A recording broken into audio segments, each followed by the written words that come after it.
Hello and welcome to Magnet Brains Hindi. मेरा नाम है अनिल पाटीदार और आज हम लोग बात करने वाले हैं किसी विशेष मुद्दे पर।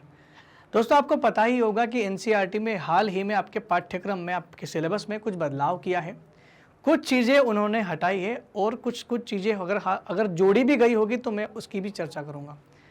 तो दोस्तों, ये आज हम लोग बात करने वाले 8th क्लास के सिलेबस के बारे में कि 8वीं कक्षा की जो एसएसटी का सिलेबस है, यानी सामाजिक विज्ञान का जो सिलेबस है, जिसमें आपका राजनीतिक जीवन भी आता है, जिसमें आपका ज्योग्राफी यानी भूगोल भी आता है, संसाधन एवं विकास, जिसमें आपका इतिहास भी आता है, जिसको उन्होंने बोला है कि हमारे अतीत भाग 3। देखते हैं इन तीनों जो विषय हैं इनमें से किन किन चीज़ों को हटाया गया है। या तो पूरा चैप्टर हटाया गया होगा या कुछ विशेष वहाँ से कुछ पॉइंट हटा दिए, उसकी चर्चा करने वाले हैं। पहले मैं आपको बता दूं, खास बात है कि क्या कारण है कि एनसीईआरटी ने डिसीजन लिया। एनसीईआरटी ने डिसीजन इसलिए लिया क्योंकि कुछ अभी कोरोना के चलते कुछ समय से बच्चे घर पर ही ऑनलाइन एजुकेशन ले रहे थे और अचानक से जब वो ऑफलाइन में जाएंगे, स्कूलों में जाएंगे, तो ऐसा ना हो जाए कि उनके ऊपर सिलेबस का भार एकदम से बढ़ जाए, तो उनके ऊपर मेंटली बहुत ज़्यादा प्रेशर ना आए। इस प्रेशर को बचाने के लिए जो विद्यार्थी हैं उन लोगों के लिए सरकार ने काफ़ी अच्छा एक निर्णय लिया है। तो एनसीईआरटी ने सोचा है कि सिलेबस जो है बहुत ज़्यादा ब्रॉड ना हो, कम जो बहुत काम की चीज़ें नहीं लग रही उनको यहाँ से हटा दिया गया है। तो एक एक करके हम लोग समझते हैं तीनों सब्जेक्ट के बारे में। सबसे पहला हमारा जो विषय आता है जिसका नाम है संसाधन एवं विकास। कक्षा 8वीं में ये संसाधन एवं विकास को रखा गया है, जिसमें किन किन चीज़ों को जोड़ा है, किन को हटा है, उसको पहले चर्चा कर लेते हैं। देखिए, सबसे पहले बात करेंगे अध्याय कौन सा है। तो अध्याय नंबर 3 जो है, अगर आप अपना सिलेबस अच्छे से देखेंगे तो आपको अध्याय नंबर 3 दिखेगा। अध्याय नंबर 3 में लिखा होगा खनिज और शक्ति संसाधन। खनिज एवं शक्ति संसाधन अध्याय नंबर 3 है। अब इसमें क्या हम लोग पढ़ते थे, अभी फिलहाल नहीं पढ़ना है। क्या हम लोग इसमें पढ़ते थे? इसमें हम लोग पढ़ते थे पवन ऊर्जा, हम लोग सौर ऊर्जा के बारे में पढ़ते थे। खनिज संसाधन में बहुत सारी चीज़ें होती थी, इसमें कोयला, पेट्रोलियम, सबके बारे में यहाँ पर पढ़ते थे हम लोग। तो खनिज एवं शक्ति संसाधन के बारे में यहाँ पर बताया गया और ये जो है पेज नंबर 22 से पेज नंबर 37 तक पूरा अध्याय कवर हो जाता है। इसका मतलब ये है कि अब नए सिलेबस में आपको ये पूरा चैप्टर नहीं पढ़ना है, ये पूरा ही चैप्टर हटा दिया गया है। तो ये हटा दिया गया, हट गया पूरा, तो आपको नहीं पढ़ना है। बाकी एक दूसरी इंपॉर्टेंट चीज़ जो है, जो अध्याय नंबर 5 से हटाई गई, जिसका नाम है उद्योग। हालांकि ये बहुत ही महत्वपूर्ण चैप्टर है, इसलिए इस चैप्टर को पूरा नहीं हटाया गया। इसमें केवल पेज नंबर 56, 57 और 58 ये 3 पेज हटाए गए हैं। इन 3 पेजों पर अगर आप जाकर के देखोगे तो उनमें आपको एक विशेष चीज़ मिलेगी और आपको एक उद्योग के बारे में नाम मिलेगा, जिसका नाम है सूती वस्त्र उद्योग। सूती वस्त्र उद्योग में जिसमें आपको ओसाका का नाम मिलेगा, जिसमें आपको आपका अहमदाबाद का नाम मिलेगा। तो ये सूती वस्त्र इंडस्ट्रीज़ को यहाँ से पूरा उसने इरेज कर दिया, हटा दिया है। अब आपको सूती वस्त्र नहीं पढ़ना है। इसका मतलब ये नहीं कि आपको चैप्टर नंबर 5 नहीं पढ़ना है, आपको अध्याय नंबर 5 पूरा पढ़ना है। खाली सूती वस्त्र उद्योग यानी पेज नंबर 56, 57 और 58 ये 3 पेज अब आपको नहीं पढ़ने हैं। बात करते हैं अगले सब्जेक्ट की। दूसरा जो हमारा सब्जेक्ट है वो सबसे इम्पोर्टेंट सब्जेक्ट है, जिसका नाम है सामाजिक एवं राजनीतिक जीवन भाग 3। कक्षा 8 के सामाजिक विज्ञान का नागरिक शास्त्र के नाम से भी इसको हम लोग जानते हैं। देखते हैं कि एनसीईआरटी में ने इस विषय में क्या बदलाव किए हैं। तो देखिए, अध्याय का नाम है अध्याय नंबर 6 हमारी आपराधिक प्रणाली। हमारी आपराधिक प्रणाली यानी अध्याय नंबर 6 को यहाँ पर पेज नंबर 66 से 67 तक ये पूरा ही अध्याय आ जाता है। इसका मतलब पूरे चैप्टर को यहाँ पर हटा दिया गया है। तो हमारी आपराधिक प्रणाली, जिसमें हम लोग जनरली क्या पढ़ते थे, अगर आपने पढ़ लिया हो तो कोई बात नहीं, लेकिन नहीं पढ़ा हो तो फिलहाल आपको इसको पढ़ने की ज़रूरत नहीं है। लेकिन फिर भी इसमें हम लोग क्या पढ़ते थे, हम इसमें पढ़ते थे कि हमारे देश में जब कोई क्राइम होता है तो क्रिमिनल को सज़ा देने के लिए किस किस की रोल होता है, प्रोसीजर क्या होती है, प्रक्रिया क्या है ना। तो वो प्रक्रिया यहाँ से हटा दी गई है। थोड़ा सा लेंदी उसमें कुछ चीज़ें होंगी, तो लगा एनसीईआरटी को तो ये इसकी ज़रूरत अभी नहीं है। बाकी सारे चैप्टर आपके लिए इंपॉर्टेंट है, वो आप पढ़ सकते हैं। ये एक चैप्टर नंबर 6 आपको सिविक्स में यानी नागरिक शास्त्र वाले विषय में नहीं पढ़ना है। अब आते हैं हमारे सबसे बड़े विषय की ओर, जिसका नाम है इतिहास। और ये इसे हम लोग पढ़ते हैं हमारे अतीत भाग 3। हमारे अतीत भाग 1 और भाग 2 ऑलरेडी कक्षा 7 और कक्षा 6 में आपने पढ़े होंगे, भाग 1 और भाग 2। लेकिन भाग 3 आपको यहाँ मिलेगा हमारे अतीत भाग 3, जो कि सामाजिक विज्ञान के इतिहास का एक जो है विषय रखा गया है, यानी इतिहास हमारा विषय है जिसका नाम ये रखा गया है। देखते हैं 8वीं क्लास में इतिहास से क्या क्या हटाया गया है। चैप्टर नंबर 1 जो है कैसे, कब और कहाँ, कैसे, कब और कहाँ का पेज नंबर 1 में कुछ हटाया गया है। पेज नंबर 1 में बदलाव कर दिया है, बस आपको अध्याय के बाद प्रारंभिक कथन लिखना है। मतलब क्या लिखना है, पेज नंबर 1 जो है पृष्ठ उसको हटा दिया है, जो प्रारंभिक कथन लिखा हुआ पेज नंबर 1 में जो तारीख वाला है, कब कैसे वाला, जो पहला जो चैप्टर में लिखा हुआ है ना, बस उसी को आपको लिखना है, मेंशन करना, बाकी चीज़ें हटा दी गई हैं। अध्याय नंबर 2 में से क्या हटाया गया, तो अध्याय नंबर 1 तो न के बराबर मान लो कि इसमें कुछ हटाया नहीं गया, बस छोटी सी चीजें हटाई है। अध्याय नंबर 2 व्यापार से साम्राज्य तक कंपनी की सत्ता स्थापित होती है, इसमें से क्या क्या चीज हटाई गई, इसको भी हम लोग पढ़ लेते हैं कि अध्याय नंबर 2 से क्या चीज हटाई गई है। पहले तो समझ लेते हैं कि अध्याय 2 में हमको पढ़ना क्या था। हमको ब्रिटिश ईस्ट इंडिया कंपनी के उस व्यापार के बारे में पढ़ना था कि पहले वो व्यापार के लिए आई, फिर साम्राज्य करना उसने स्थापित कर दिया। इसमें कुछ अलग से, अब ब्रिटिश इंडिया की बात हो रही थी लेकिन उसमें जोड़ दी थी एक चीज़, दक्षिण अफ्रीका में दास व्यापार।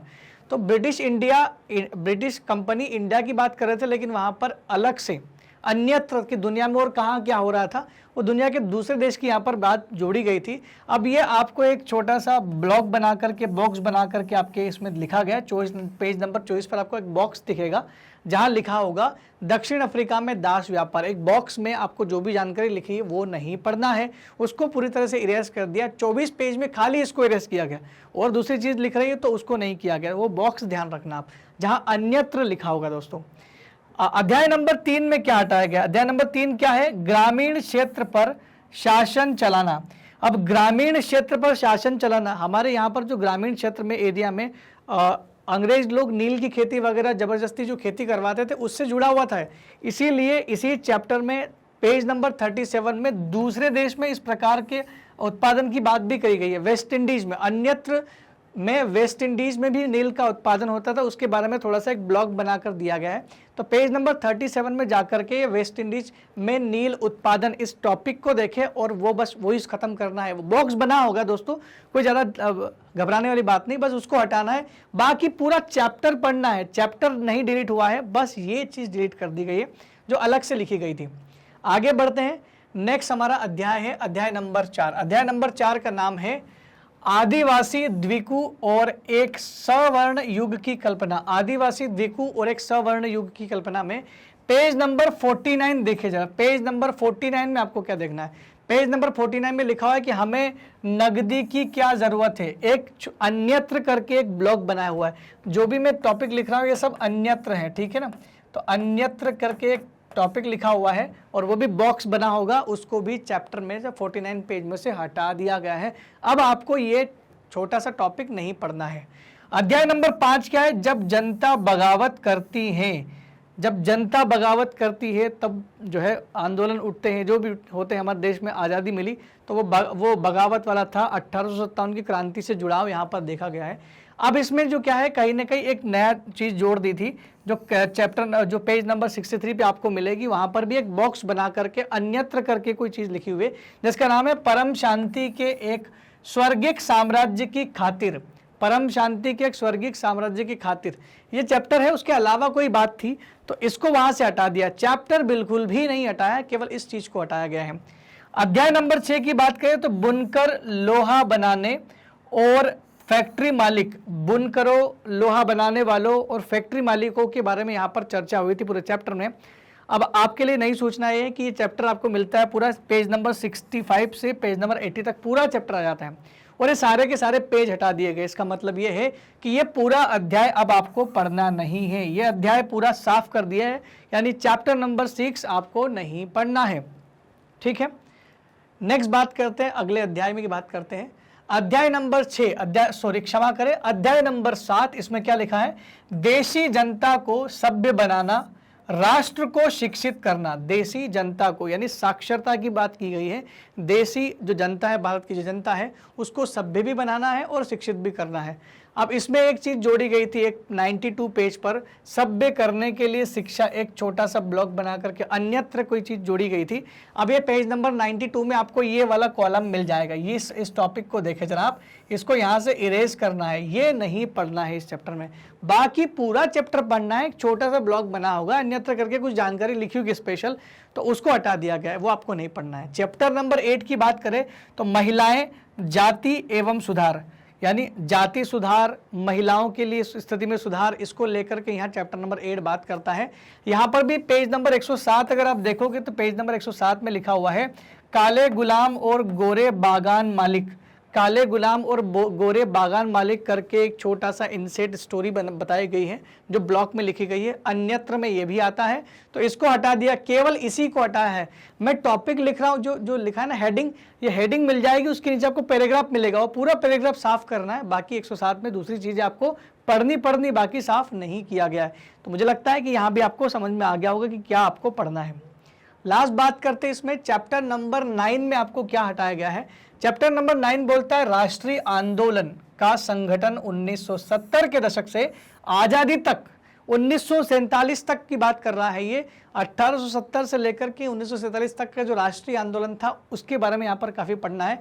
लेकिन ये हमारे देश की बात हो रही थी और पेज नंबर 126 में अफ्रीका में राष्ट्रवाद और घाना का उदाहरण, तो अफ्रीका के किसी दूसरे देश के बारे में राष्ट्रवाद की बात हो रही थी और हम लोग यहाँ पूरे इंडिया की बात कर रहे थे, तो बस अलग से एक स्टोरी डाल दी थी घाना की, और उस घाना की स्टोरी को आपको यहाँ नहीं पढ़ना है। पेज नंबर आपके सामने लिखा हुआ है 126 पे जाइए और अफ्रीका में राष्ट्रवाद या घाना का उदाहरण, इसको अब देखो ऐसा मत कर देना कि कॉपी में आपने रंग के ऐसा क्रॉस कर दिया, ये कभी नहीं करना है। बस छोटा सा क्रॉस लगा दो ऊपर, ये ध्यान रखने के लिए कि अभी फिलहाल में इसको एग्जाम पॉइंट ऑफ व्यू से इंपॉर्टेंट नहीं है, ठीक है। बाकी मैं बताऊंगा कि मैं ऐसा क्यों करने को बोल रहा हूँ। चैप्टर नंबर 10 पढ़ लेते हैं। चैप्टर नंबर 10 में क्या किया गया है, उसका नाम है स्वतंत्रता के बाद, 1947 के बाद, और 128 से लेके 141 तक ये पूरा चैप्टर आता है और इस पूरे चैप्टर को हटाया गया है। अब देखिए कुछ चैप्टर्स को पूरा हटा दिया गया। अगर आप सोच रहे हो कि क्यों किया ऐसा एनसीईआरटी ने, क्या कोविड की वजह से इतना भार आ गया था कि पूरे चैप्टर हटाना पड़े। कोविड का जो एनसीईआरटी जो है मिनिस्ट्री, जो हमारा आयोग है, कमीशन है, उसने क्या बोला है, उसने बोला है क्लियरली कि भाई हम लोग उन चैप्टर को इसलिए भी हटा रहे हैं क्योंकि कहीं ना कहीं एक ही क्लास में अलग अलग सब्जेक्ट में वो मैच भी कर रहे हैं, या हमने किसी सब्जेक्ट को से किसी चैप्टर को इसलिए भी इरेज किया है क्योंकि वो आने वाली अगली कक्षा और पिछली कक्षा में कहीं हम लोग पढ़ चुके हैं, तो वो ओवरलैप भी कर रहा था। तो इस कंडीशन की वजह से भी इनको हटाया गया। हो सकता है कि आगे की कक्षाओं में आपको इसको पढ़ने का मौका मिले, तो फिलहाल हमको ये पढ़ना है। तो अभी हमने क्या समझ लिया, हमने पूरी चीज यहाँ पर क्लियर कर ली है कि 8वीं क्लास में आपको जो आपका सामाजिक विज्ञान है, जिसके अंदर आपके 3 सब्जेक्ट आते हैं, आपका आता है भूगोल, आपका आता है नागरिक शास्त्र और आपका इतिहास आता है। इन तीनों विषय में क्या क्या चीज हटाई गई, जोड़ी एक भी नहीं गई। मैंने शुरुआत में बोला था कि अगर जोड़ी गई होगी तो मैं जरूर बताऊंगा, एक भी चीज यहाँ पर जोड़ी नहीं गई, केवल सिलेबस को यहाँ पर कम कर दिया गया है ताकि आपके ऊपर भार ना हो।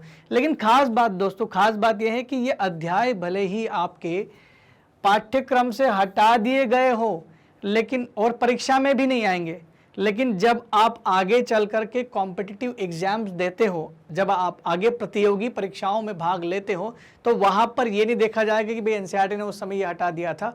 वहां पर आपसे डेफिनेटली यहाँ से क्वेश्चन आएंगे ही आएंगे।